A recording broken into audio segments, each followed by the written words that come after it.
Warahmatullahi wabarakatuh. Innal hamdalillah salatan wa salaman ala Rasulillah.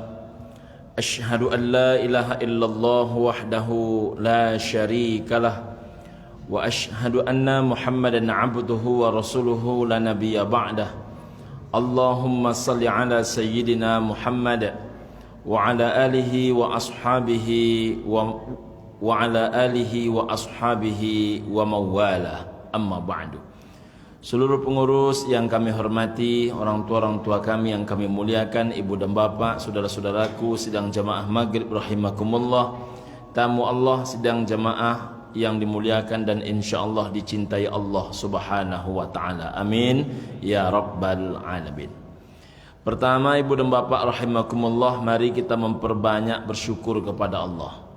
Pertama, alhamdulillah kita masih diberikan kesempatan hidup di tahun 2025. Selain dapat tahun 2025 ini, alhamdulillah juga kita dihantarkan kepada Sayyidul Hurum, penghulunya sekalian bulan haram, bulan Rajab.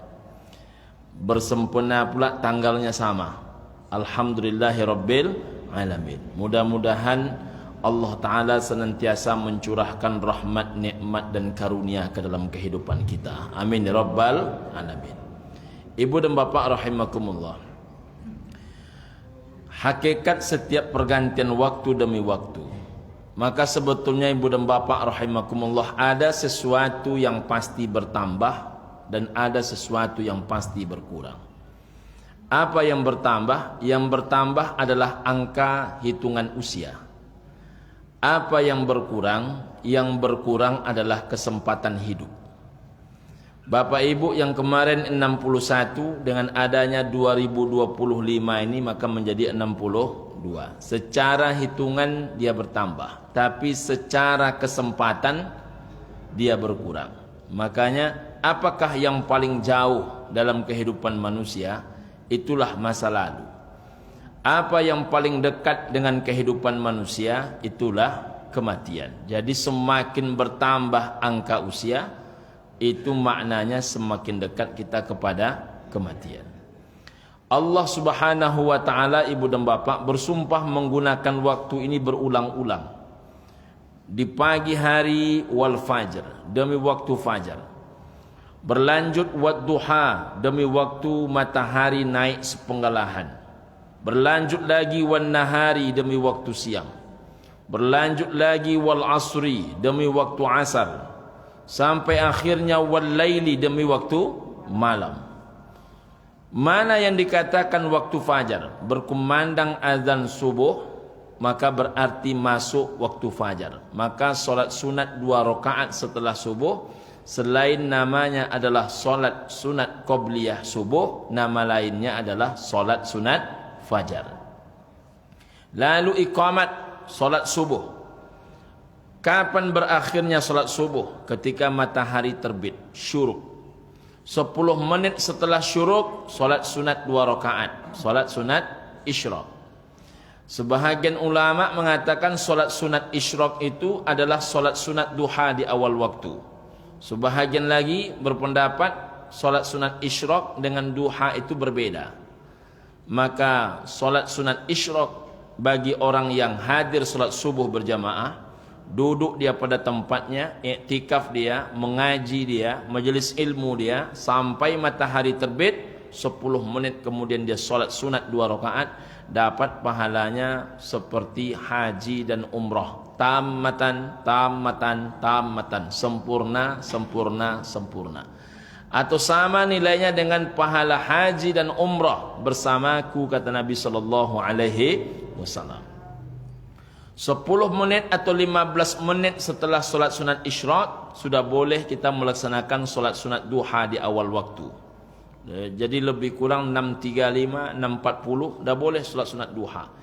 Tapi yang paling baik duha jam 8 Pak Ustaz. Itu namanya waktu afdal. Jadi paling afdal salat sunat duha itu ketika anak onta merasakan panas telapak kakinya. Berarti jam 8 sampai jam 10. Mengapa disebut anaknya Pak Ustaz, bukan induknya? Induknya tak tahu lagi rasa panas karena sudah kenyang dengan kepanasan.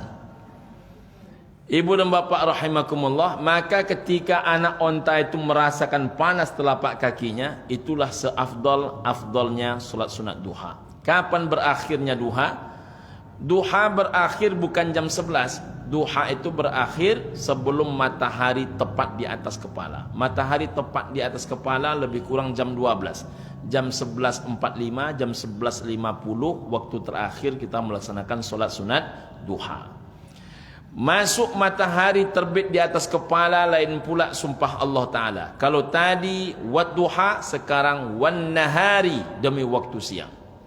Kapan berakhirnya waktu siang? Kalau sudah masuk waktu asar.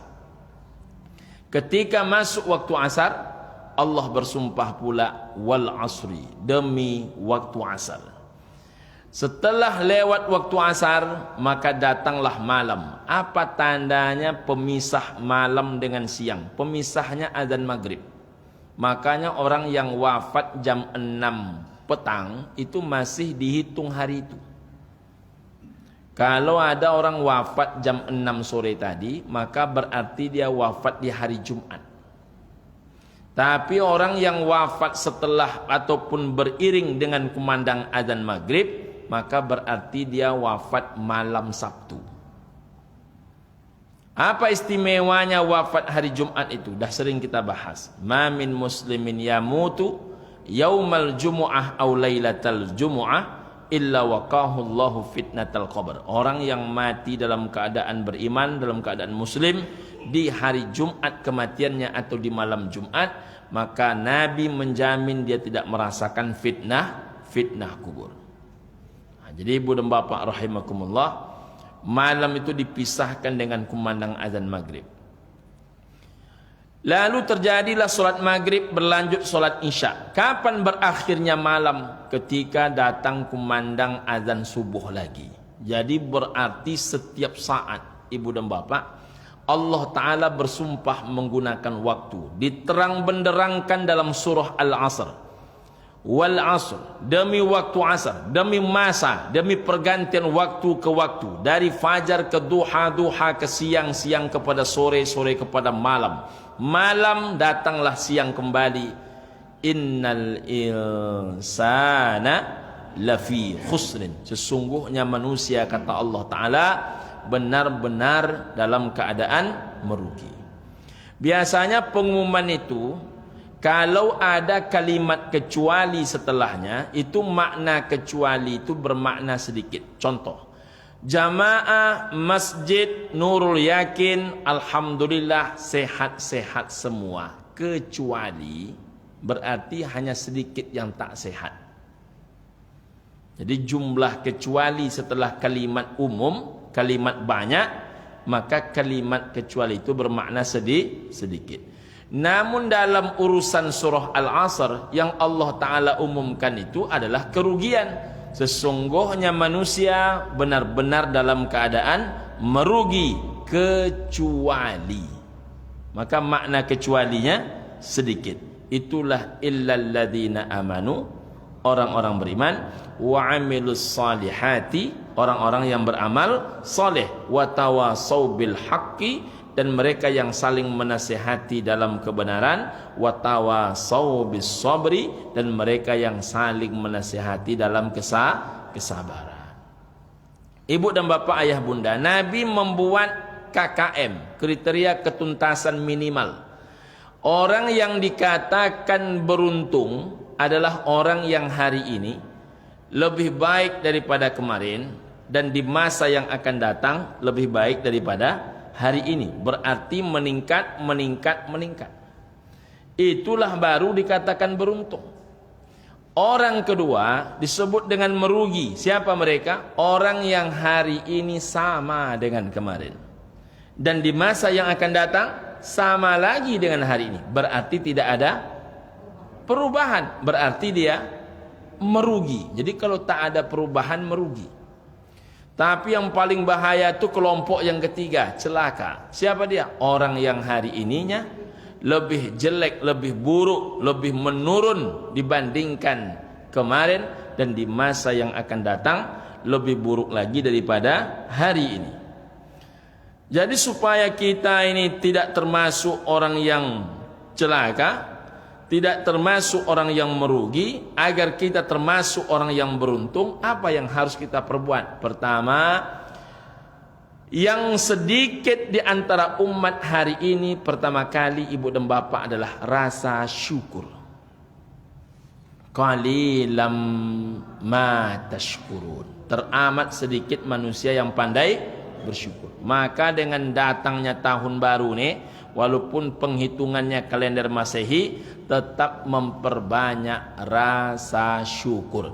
Jangankan dapat 2025 lagi, bangun saja kita di pagi hari disuruh oleh Nabi kita bersyukur. Alhamdulillahilladzi ahyana ba'dama amatana wa ilaihin nusyur. Disuruh oleh Nabi kita mengucapkan kalimat alhamdulillah. Apa maknanya? Kita masih diberikan kesempatan hidup 2025 nih Pak Ustaz. Maknanya ibu dan bapak rahimakumullah, satu, Allah kabulkan doa ibu dan bapak. Ibu dan bapak berdoa, Allahumma tawwil umurana, ya Allah panjangkanlah umur kami. Allah panjangkan umur ibu dan bapak. Alhamdulillah. Banyak orang lebih baik dibandingkan kita, tapi berpulang ke rahmatullah. Tiap malam dia mengaji, mati. Awak kadang-kadang belum tentu tiap malam mengaji, hidup juga masih. Ada orang baca Quran 10 juz satu hari, tapi berpulang ke rahmatullah. Awak yang cuman kadang-kadang 10 lembar, kadang 10 halaman, cuman kadang ada pula tak tahu jumlah halamannya. Kalau agak semangat sikit 10 halaman, kalau tak ada semangatnya tinggal 1 halaman, kadang-kadang tak ada halamannya. Tapi sampai hari ini masih hidup juga. Apa itu maknanya? Allah sayang kepada kita. Jadi mereka yang wafat itu Ustaz, Allah memberikan kasih sayang yang berbeda pula kepada mereka. Jadi setiap orang dipanjangkan umurnya, itu tanda Allah Ta'ala sayang kepadanya. Maka ucapkan alhamdulillahi rabbil alamin. Yang kedua, mengapa kita mesti bersyukur? Karena kesempatan hidup inilah membuat kita bisa mempersiapkan diri. Dua nikmat yang paling sering dilupakan oleh umat manusia. Pertama adalah nikmat kesehatan. Yang kedua adalah nikmat kesempatan. Lupa sehat, lupa sempat. Bapak ibu alhamdulillah, kalau menengok cahaya matanya sehat nampak seluruhnya. Alhamdulillah. Pertama dapat nikmat kesehatan, yang kedua dapat nikmat kesempatan. Tak semua orang menjelang matinya masih bisa bolak-balik ke masjid. Bapak ibu alhamdulillah bisa bolak-balik ke masjid, bisa menengok anak di rumah, masih bisa hari ini untuk hadir pengajian. Menurut bapak ibu hadir pengajian ini enteng? Tidak enteng ini Pak. Banyak orang lebih sehat dibandingkan bapak, sampai mati tak tertarik datang pengajian, sampai mati. Bahkan dia heran menengok bapak. Kenapa bapak kok mau pengajian sedangkan dia tak tertarik sama sekali? Nah, jadi bapak ibu yang mau ke masjid nih, bapak ibu tuh dapat 3 perkara hal yang sangat luar biasa dalam hidup. Pertama dapat rahmat, kedua dapat nikmat, ketiga dapat keberkahan. Bahkan bonus yang keempat apa dia? Dapat karunia. Karunia apa namanya ini Pak Ustaz? Dapat karunia kelezatan iman, Islam dan ilmu. Alhamdulillah.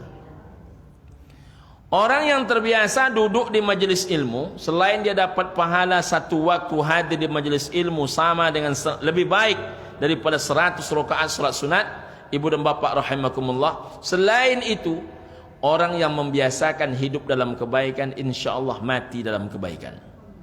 Nah, maka kita ini berharap mati dalam kebaikan. Sedang mendengar wirid pengajian mati, sedang sholat berjamaah mati, sedang berzikir kepada Allah Ta'ala mati, sedang mengucap la ilaha illallah mati. Jadi kita ini rindu mati dalam keadaan baik, husnul khatimah. Nah, jadi ibu dan bapak, ayah bunda, bapak ibu yang tak saya sebutkan satu persatu, kita ini sebetulnya mendapatkan anugerah yang luar biasa. Maka gunakanlah waktu yang ada ini semaksimal mungkin. Ada kemarin solat yang tinggal-tinggal, apakah yang patut diqadha? Qadha. Yang tidak mungkin lagi diingat, mungkin ada yang salah hitungannya, perbanyak solat sunat. Inilah masanya. Jadi hidup ini kesempatan mempersiapkan bekal. Kejarlah segala kekurangan dengan segala kebaikan. Dulu waktu muda banyak minum minuman keras, maka hari ini basahkan mulut dengan berzikir kepada Allah, berzikir. Dulu pernah mengambil hak orang, rasanya bukan milik kita, tapi dahulu Pak Ustaz tak tahu lagi nak kemana duit itu dikembalikan. Maka hari ini masih hidup, perbanyak sedekah. Jadi mumpung masih hidup, iringkan kesalahan masa lampau dengan kebaikan di hari ini. Saya tak bisa sedekah Pak Ustaz, masih banyak amal lain. Ingat, ya'muru bil ma'ruf sedekah, mengajak orang berbuat baik sedekah. Yumsiku 'anil syarr, menahan diri daripada berbuat dosa, fa innaha sedekah, itu pun sedekah. Berwajah cerah kepada kawan, berwajah cerah, modal wajah cuman bapak, bermodal wajah cuman ibu, menengokkan wajah ibu dan bapak cerah kepada kawan, itu pun sedekah. Bayangkan tu, iyo kata ambulan. Jadi ibu dan bapak rahimakumullah, maka Nabi SAW, jika ada ibu dan bapak yang berbahagia, orang bermasalah, kalau menengok wajah Nabi hilang masalah dia. Itulah sedekah. Jangan sampai kita terbalik. Awalnya orang tu tak ada masalahnya, menengok wajah kita muncul masalah dia. Justru menengok wajah kita tu hilang masalah orang. Bahkan yang paling kecil kata Nabi, macam mana sedekah tu?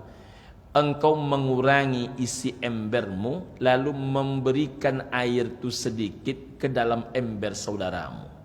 Makanya kalau orang di kampung-kampung, kalau dia minum kopi, datang kawannya tak memungkinkan dia membelikan kopi itu segelas lagi, maka kopi yang ada tu dibagi dua dia. Jadi rupanya mengurangi jatah hawa dikasih kepada kawan, itu pun sedekah. Masya Allah. Jadi kalau nak berbuat baik ni banyak jalannya.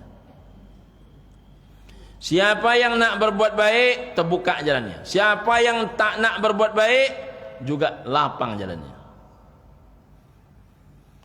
Di luar disediakan kopi Pak Ustaz, bagus. Disediakan juga makanan-makanan, bagus. Tapi yang paling bagus kita juga belajar untuk memberi. Apa yang bisa kita beri, beri. Tak bisa banyak Pak Ustaz, tidak mesti banyak. Karena sabaqah dirham, bisa saja sedekah yang 1 dirham itu mengalahkan mi'ata alfi dirhamin, sedekah yang 100.000 dirham. Tergantung siapa bersedekah, berapa persentase harta, dan seberapa sulit dia mendapatkan harta. Jadi kesempatan ini gunakan baik-baik. Ibu dan bapak rahimakumullah, saya cuman adanya tenaga Pak Ustaz, ikut membantu urusan dakwah di masjid, itu pun sedekah. Jadi banyak kalau kita nak mau bersedekah, maka gunakanlah waktu sebaik-baiknya. Selama ini tak sempat mondok, tak pernah datang ke pondok pesantren, tak pernah belajar agama, di Masjid Nurul Yakin ni penceramah macam mana yang tidak ada, cuman tinggal belajar je lagi. Tak sempat datang Pak Ustaz, ni media sosial disediakan, Facebook dan YouTube, betul bang? Facebook dan YouTube. Tak sempat datang ke masjid, simak melalui Facebook, simak melalui YouTube. Lapang sekarang kalau nak mengaji ini, Masya Allah. Maka waktu yang ada ini kita manfaatkan sebaik mungkin untuk mempersiapkan bekal hingga kapanpun hidup berakhir, insya Allah husnul khatimah. Amin ya rabbal alamin. Selain itu ibu dan bapak rahimakumullah, orang yang hidup dalam keadaan beruntung, dia selalu ingat kepada mati. Maka kita ini selalulah ingat kepada mati. Secerdas-cerdas orang, itu orang yang selalu ingat kepada mati. Jadi makin sering bapak ibu ingat mati, maka semakin cerdaslah ibu dan bapak di hadapan baginda Nabi sallallahu alaihi wasallam. Apa hubungannya cerdas dengan ingat mati? Orang kalau tahu dia akan mati, maka dia akan mulai berhitung apa yang nak dibawa setelah mati. Apa yang paling hebat Pak Ustaz? Oh, semuanya hebat selagi itu berbuat baik. Solat hebat Pak Ustaz, solat hebat. Puasa, puasa hebat. Mengaji, baca Quran hebat. Selawat hebat. Zikir hebat.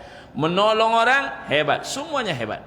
Tapi kalau bapak tanya, ada ndak amalan yang orangnya mati tapi amalnya hidup? Itu namanya sedekah. Orangnya mati, amalnya hidup. Orangnya tiada, amalnya ada. Orangnya sudah menjadi tanah, amalnya mengalir kepada dia tanpa henti. Wa huwa fi qabrihi, walaupun dia telah masuk ke dalam kuburnya. Apa yang disumbangkan Ustaz? Ada yang nyumbang cuman telekung. Selama telekung itu masih dipakai, mengalir pahala kepada yang memberikan telekung. Saya Pak Ustaz tidak ada di rumah telekung, istri pun lama meninggal. Kain sarung. Kenapa kain sarung Pak Ustaz? Saya pernah ketemu anak muda habis main bola kaki. Pak Haji kata dia, ada kain sarung. Saya tak pengurus di sini nak, ini bapak mau mengaji di sini, saya bilang. Saya nak solat Pak Haji katanya. Saya tanya pengurus, ada kain sarung? Tak ada kain sarung. Tak jadi anak tu solat. Maka bapak ibu yang berlebih kain sarung, bawa ke masjid. Jadi kalau nak memberi ini banyak jalan. Yang payah itu tak nak memberi. Belum dia memberi lagi. Ibu-ibu saya bilang, kalau ke masjid hari Senin, hari Kamis, jangan hanya mohon maaf. Jangan hanya makan di masjid. Sesekali bawa makanan ke masjid. Itulah yang saya sampaikan di pengajian di mana-mana. Saya tengok habis itu banyaklah ibu-ibu membawa teh susu, membawa gorengan. Kenapa begitu Pak Ustaz? Kalau kalian menjamu tamu kalian di rumah, saya bilang, besar pahalanya, padahal tamu kalian itu belum tentu solat, belum tentu mengaji. Besar pahalanya kalau kalian bawa itu makanan ke dalam masjid. Hari Senin, hari Kamis, orang itu lagi berpuasa, maka siapa yang menyiapkan makanan bagi orang yang berpuasa, dia mendapatkan pahala puasa. Orang itu dalam keadaan puasa, orang itu dalam keadaan berwudu, selesai salat maghrib berjamaah, sedang hadir majelis ilmu, berlipat-lipat nilai pahalanya.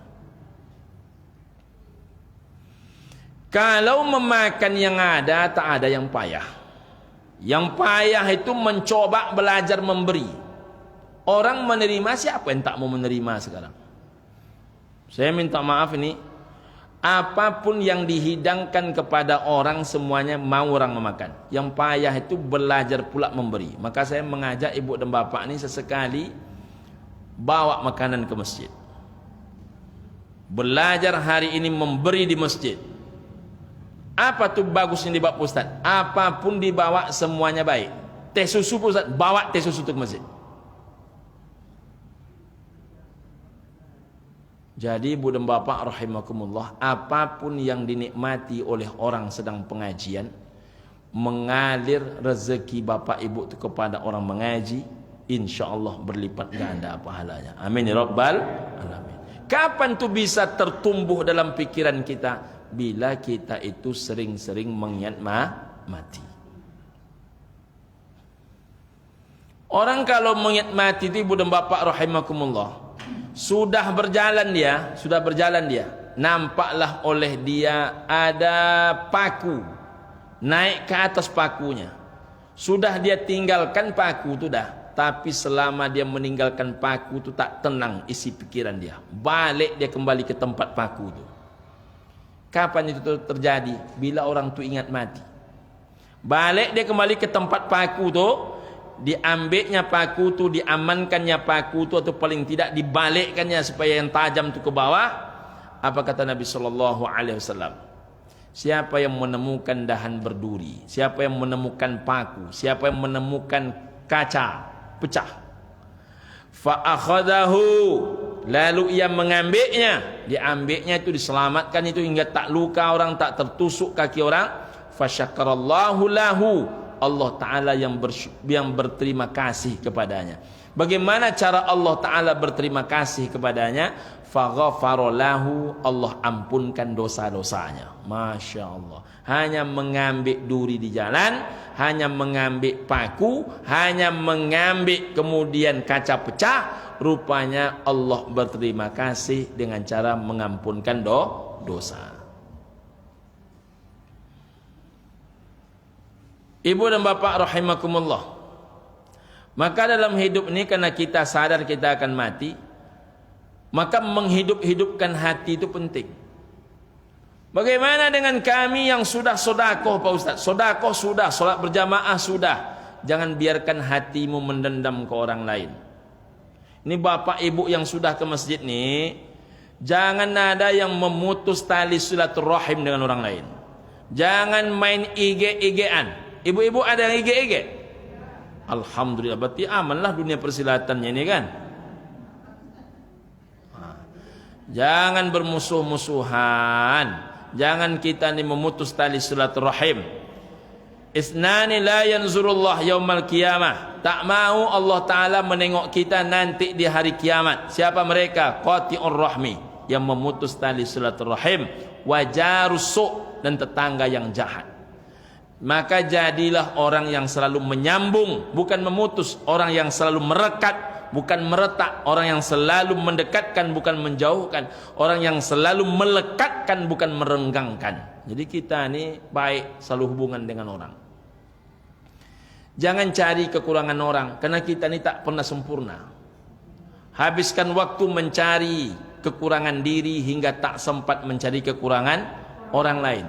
Jangan habiskan waktumu mencari kekurangan orang lain hingga tak sempat mencari kekurangan diri sendiri. Jangan seperti menepuk air di dulang. Ingat, semakin kencang menepuk air, terperciklah, terbasahlah muka sendiri. Ingat, satu jari mengarah ke orang, paling tidak 3 hingga 4 jari mengarah kepada badan. Siapa yang suka mencari aib orang lain, dia sedang menyuruh orang lain untuk mengoreksi aib dirinya sendiri. Kita ini Pak bejibun dosa kita ini. Sampai diajarkan oleh Allah Ta'ala doa Rabbana la tu'akhidna in nasina au akhtana. Ya Allah, janganlah hukum kami atas sesuatu yang sifatnya in nasina au akhtana. Jika kami terlupa, jika kami tersalah. Kita ini sudah terlalu sering lupa, sudah acap kali pula terlupa. Salahnya sering, lupanya pun sering. Tapi ingat, ampunan Allah begitu lapang, begitu luas.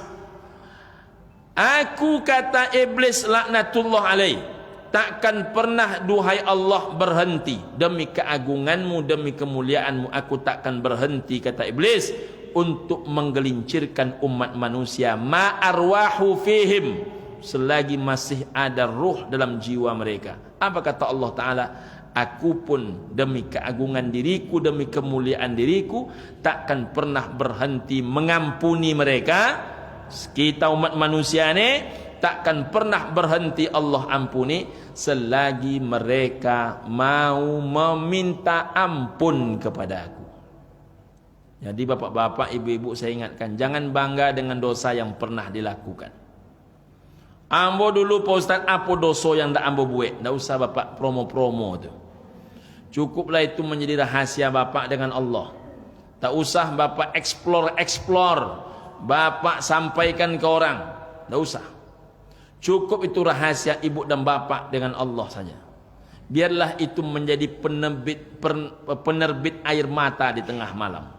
Itulah penambah air mata tertumpah ketika berdoa. Perbanyak istighfar. Dosa kita ini banyak. Dosa Pak Ustaz, apalagi dosa saya menyampaikan. Orang mendengar saya banyak dosanya, apa dia menyampaikan. Jadi orang yang paling banyak dosa itu menyampaikan. Maka ibu dan bapak rahimakumullah, kita ini mesti memperbaiki diri itu sering-sering. Hasibu anfusakum qabla an tuhasabu. Hitung diri, hisab diri, perbanyak menengok diri sebelum yang kita lakukan ini akan dihisab di hadapan Allah Subhanahu wa taala. Jangan keraskan hati. Kalau hati itu keras, maka hidayah tak masuk. Jangan dibuat kepala kita dan akal kita macam gelas penuh. Kalau macam gelas penuh, maka apapun tunjuk ajar orang takkan pernah masuk ke dalam jiwa dan akal. Tak bisa dia. Rasa-rasanya pengajian Pak Ustadz itu juga. Sedangkan itu pun tak paham. Apalagi tidak itu.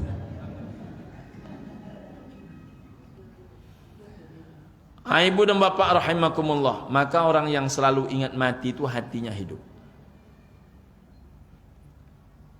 Ibu dan bapak rahimakumullah. Kalau kita selama ini duit tak ada, ilmu tak ada, satu pun tak ada, boleh saya ikut membersihkan masjid Pak Ustaz. Saya bertemu beberapa jamaah, hobinya membersihkan masjid. Ada saya ketemu ibu-ibu, setiap pagi Jumat, dia datang ke masjid menyapu masjid. Saya bilang, ibu takmir masjid? Tidak Pak Ustaz, saya khusus hari Jumat datang ke masjid menyapu masjid. Saya ketemu lagi orang lain, ibu dan bapak rahimakumullah, cepat-cepat dia menyapu. Ibu karyawan di sini? Tidak Pak Ustaz, saya memang setiap habis menyapu rumah, saya menyapu masjid. Rumah ibu yang mana? Dekat sini Pak Ustaz. Pokoknya asal sudah selesai membersihkan rumah, saya membersihkan masjid. Itulah sumbangan dia. Wa naktubu ma qaddamu wa asarahum.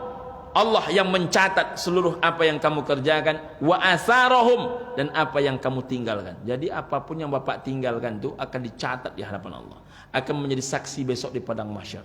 Bapak pernah meninggalkan peci haji agak 3 buah di Masjid Nurul Yakin, dipakai oleh orang yang tidak nyaman kalau tak berpeci. Itulah peci dia, dipakai dia selama peci itu dipakai orang, wa asarahum. Itulah bukti bapak pernah tinggal dan datang ke Masjid Nurul Yakin.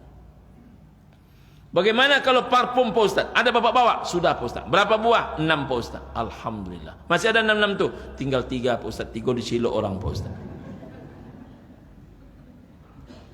Tak ada masalah. Bapak bawa 6, dicilok orang 3, tinggal lagi 3. Yang 3 itu pun dan dicilok orang itu dihitung ke 6-6-nya. Wa asarahum, akan menjadi saksi besok di padang mahsyar.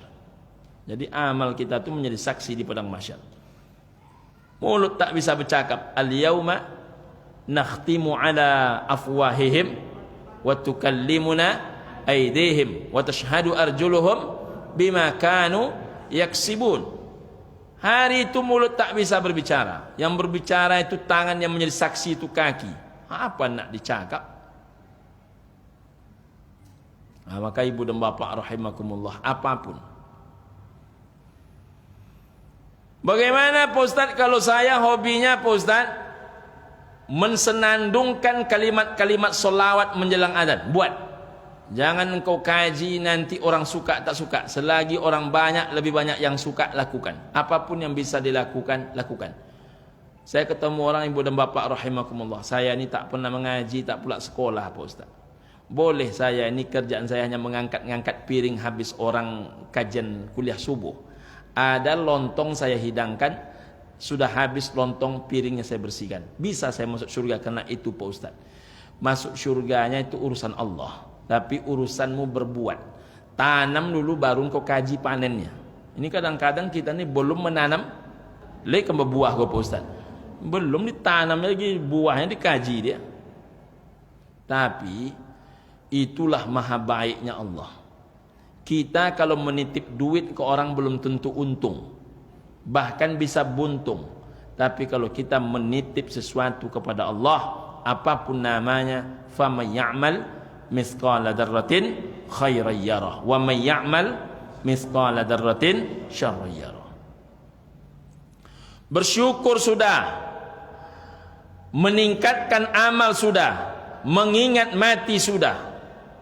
Maka kemudian ibu dan bapak rahimakumullah, yang akan muncul kemudian dengan bertambahnya usia ini, kita berharap kapanpun masa itu datang, insyaallah Allah mudahkan urusan kita ini. Jadi kita nih Pak Ibu tidak lama nih. Kan dari sorotan matanya kan nampak nih. Sudah mulai nampak longgar-longgarnya. Kalau dulu kan tajam mata itu memandang. Ustadz kan baru 46. 46 pun dah banyak yang lewat dah. Kita ni tak tahu kapan mati ni datang. A mysterious problem. Jangan dikira 46 lebih lama hidupnya ketimbang 76. Belum tentu. Kadang orang yang berusia 76, mohon maaf, tak mati-mati. 46, batuk sikit mati dia. Tapi yang paling penting itu bukan angka. Maka seringlah berdoa, ya Allah, matikanlah hambamu di saat hambamu ini sedang taat-taatnya kepadamu. Jadi kita minta mati itu sedang dalam keadaan taat. Angka tak penting. Tapi kalau bisa meminta angka, itulah dia Allahumma tawil umurana. Ya Allah, panjangkan umur kami. Tapi ketika umur panjang, kapan kita minta matinya? Dalam keadaan taat. Sedang hati mudah bergetar mendengar nama Allah disebutkan. Bertambah keimanan ketika ayat suci Allah dibacakan. Saat itulah kita mati. Sedang mendengar ustaz mengaji, air mata meleleh. Rupanya air mata taubat. Teringatlah dosa-dosa yang pernah dilakukan. Saat itu mati. Itulah mati yang dirindukan. Sedang tahajud di tengah malam, mati. Man qama, siapa yang bangun di tengah malam, ibtigha'a wajhillah, rindu karena menatap wajah Allah, khutimalahu biha, matinya dalam keadaan seperti itu, dakhalal jannah, tempatnya syurga. Maka ibu dan bapak rahimakumullah, kita ini sedang mempersiap-siapkan. Makanya mengapa kita ingin solat itu lebih baik? Karena kita yakin jangan-jangan ini solat yang terakhir. Kalaulah sempat habis ini kita mati, maka sempat solat isyaknya, solat dalam keadaan khusyuk kepada Allah. Inna solati wa nusuki wa mahyaya wa mamati lillahi rabbil alamin. Ibu-ibu kalau lagi sendiri solat di belakang tu, atau habis solat, assalamualaikum, assalamualaikum, sujud, mohon ampun kepada Allah. Tak usah ibu ungkap aib ibu di Facebook, tak usah. Tak usah ibu ceritakan di media sosial. Cukup menangis saja kepada Allah. Allah yang maha tahu segala rahasia kita ini. Kita ini kan nampak gagahnya kan tak nampak orang rahasia kita aja. Kalau tahu orang rahasia kita, habis dunia persilatan. Tapi Allah a'lamu ghaibas samawati wal ard. Orang yang suka mencari aib orang bukan berarti dia lebih baik dibandingkan orang. Orang yang bisa menunjukkan orang ke jalan yang benar bukan berarti hidupnya lebih benar ketimbang orang yang ditunjukkan. Nah, makanya kita ini istighfar. Minta ampun kepada Allah. Nah, disitulah kita bersujud, mohon ampun. Sejajarkan kening, hidung, telapak tangan, termasuklah lutut dan kaki. Saat itulah paling tidak ibu dan bapak rahimakumullah berbanyak berdoa. Dan doa yang paling bagus juga dalam sujud, Allahumma ja'alni minas sajidin liwajhikal musabbihina bihamdik wa na'udzubika minal mutakabbirin. Kita minta kita ni bahagian orang yang senantiasa bersujud kepada Allah. Amin ya rabbal alamin. Maka kalau hidup dalam keadaan bersujud, mudah-mudahan mati dalam keadaan bersujud, insyaallah. Amin ya rabbal alamin. Jadi ibu dan bapak, selamat. Mudah-mudahan di tahun ini kita lebih baik. Mudah-mudahan di bulan Rajab ini pun kita lebih baik. Dan kita berdoa kepada Allah Ta'ala, Allahumma barik lana fi Rajab wa Sya'ban wa ballighna Ramadan. Ya Allah, berkahilah kami pada bulan Rajab dan di bulan Sya'ban, dan sampaikanlah umur kami semua kepada bulan suci Ramadan. Ada pertanyaan ibu dan bapak? Alhamdulillah. Memang kalau sudah level nurul yakin, hakul yakin, ainul yakin, itu tak perlu ada pertanyaan lagi. Itu sudah alun takile la takalam. Terima kasih ibu dan bapak. Subhanakallahumma rabbana bihamdika asyhadu an la ilaha illa anta wa astaghfiruka wa atubu ilaik. Rabbana atina fid dunya hasanah wa fil akhirati hasanah wa qina adzabannar. Allahumma khtim lana bi husnil khatimah wa la takhtim alaina bi su'il khatimah. Allahumma inna nas'aluka ridhaka wal jannah wa na'udzubika min sakhatika wan nar. Sallallahu ala sayyidina Muhammad wa ala alihi wa sahbihi wasallam walhamdulillahi rabbil alamin. Terima kasih ibu dan bapak. Assalamualaikum warahmatullahi wabarakatuh.